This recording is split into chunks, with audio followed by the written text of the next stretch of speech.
کا ماحصل ہے جو میں پڑھ کے سنا رہا ہوں آپ کو۔ اسی کے ساتھ ہم مسلمانوں سے یہ کہنا چاہتے ہیں کہ شریعت کے تحفظ کا سب سے بہتر طریقہ یہ ہے کہ ہم خود اس پر عمل پیرا ہوں۔ صرف غیروں سے احتجاج اور شکوہ کافی نہیں ہے۔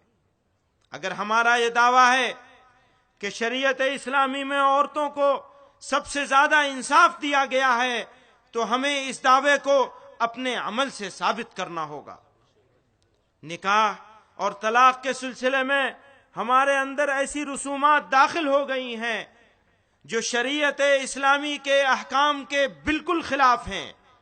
ہمیں ان رسومات کے خلاف جہاد کرنا ہوگا اور عورتوں کو اسلام کی روح سے نہ صرف مساویانہ بلکہ ان کی عزت و حرمت کے مطابق معاملہ کرنے کے لیے تحریک چلانی ہوگی۔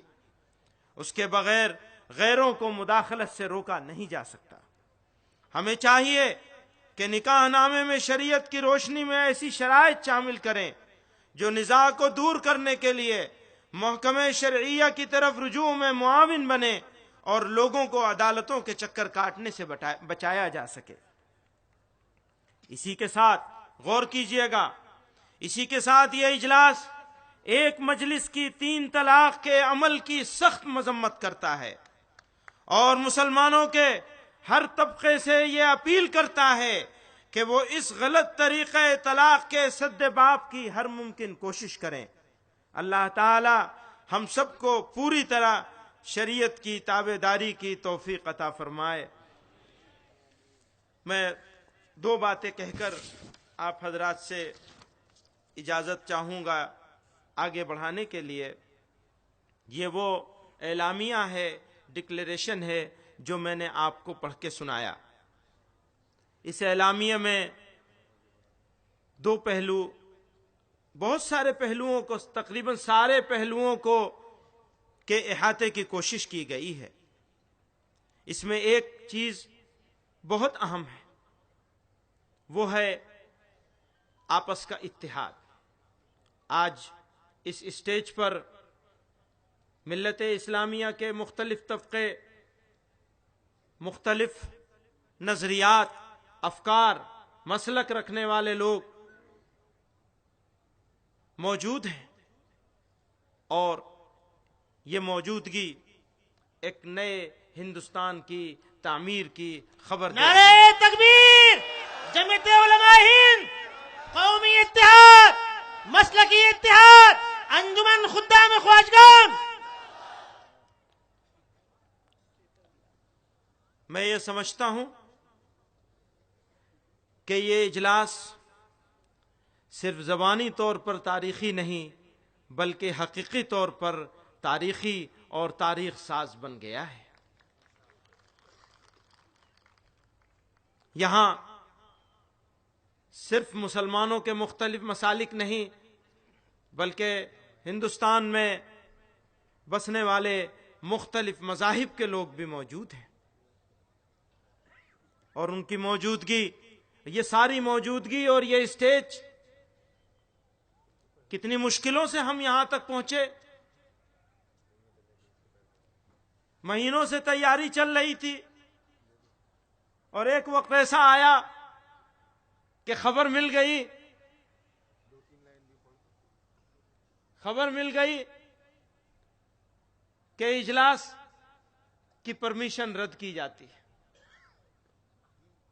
15 دن صبح میں اور شام میں ساتھیوں کی جوتیاں گھس گئیں ایڈمنسٹریشن کے چکر کاٹتے کاٹتے۔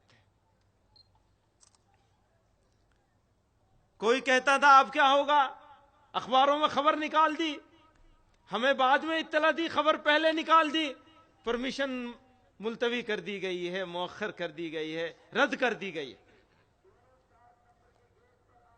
الگ الگ علاقوں سے ساتھی پوچھتے تھے اب کیا ہوگا، کوئی کہتا تھا کر دینا چاہیے، کوئی کچھ کہتا تھا، کوئی کچھ کہتا تھا۔ میں نے دوستوں سے کہا یاد کرو وہ زمانہ جب بھارت آزاد نہیں ہوا تھا، ہم غلام تھے، تو کوئی اجلاس ایسا نہیں ہوتا تھا جو سرکار کی مرضی اور پرمیشن سے ہوتا ہو. ضرورت پڑے گی ہم مانگیں گے، پرمیشن مانگیں گے، مانگتے رہیں گے. آزادی کے بعد 70 سال میں کبھی ایسا موقع نہیں آیا کہ پرمیشن کے بغیر اجلاس کرنے کی ضرورت پڑی ہو. ہم شکر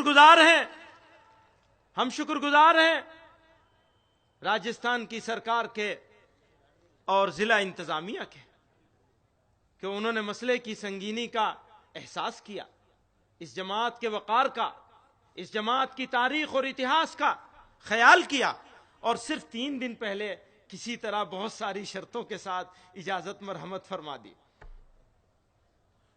ہم شکریہ ادا کرتے ہیں ان کا، لیکن کتنے ساری مصیبتوں سے گزرنا پڑا اس کو ہم ہی جانتے ہیں.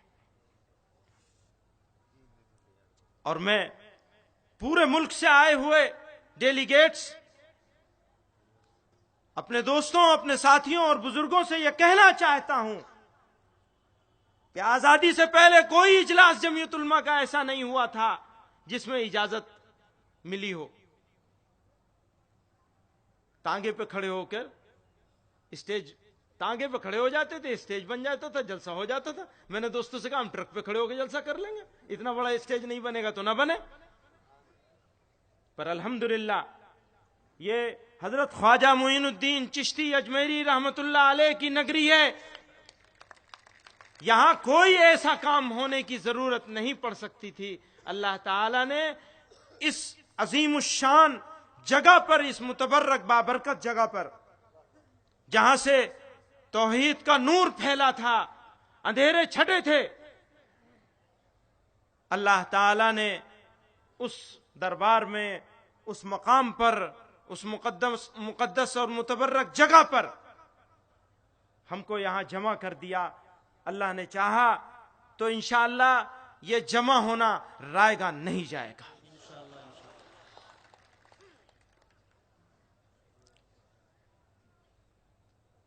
میں بہت سارے مہمان ابھی موجود ہیں، ان کے بیچ میں اور آپ کے بیچ میں زیادہ وقت لے لیا میں نے، اس کا مجھے احساس ہے. میں مقرر آدمی نہیں ہوں، لیکن چلتے چلتے یہ بات کہہ دینا چاہتا ہوں، یہ میرا ملک ہے، میرا دیش ہے. لوگ کہیں گے ہمارا کیوں نہیں کہہ رہے ہو؟ اس لیے نہیں کہہ رہا ہوں کہ میرا جو رشتہ اس ملک کے ساتھ ہے اس کو میں ہی محسوس کر سکتا ہوں. میرے دیش کے ساتھ، میرے ملک کے ساتھ میرا جو رشتہ ہے، میں نے اس ملک کو بائی چانس نہیں، بائی